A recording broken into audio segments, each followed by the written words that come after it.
In this step-by-step tutorial, I will teach you how to effectively remove a repeater on Wix. Whether you want to discard a single item or remove the entire repeater, this guide has got you covered. Let's start by learning how to remove a single item from your repeater on Wix.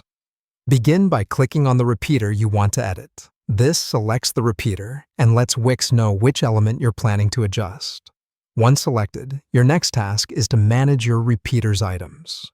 To do this, look for the option that says Manage Items or the Open Inspector icon and click it. This will provide a rundown of all the items within your repeater.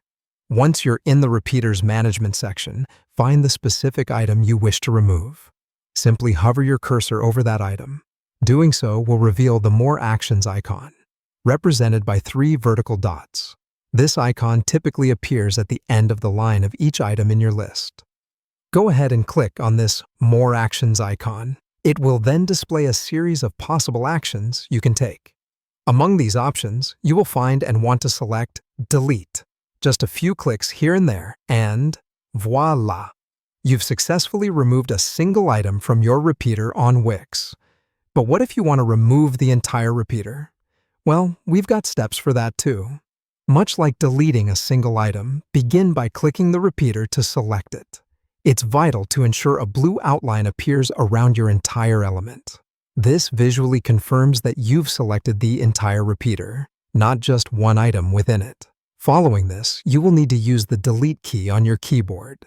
Don't worry if you hesitate to use keyboard commands. An alternative method is at your disposal.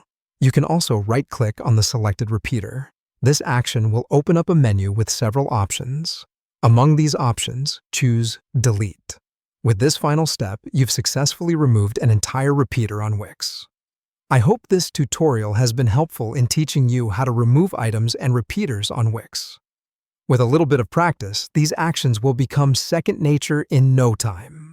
Remember, gaining mastery over your website's elements and features allows you to create a more tailor-fit and fully functional site for your audience's needs. Don't hesitate to re-watch this tutorial as needed, or reach out with any questions you might have. Happy editing!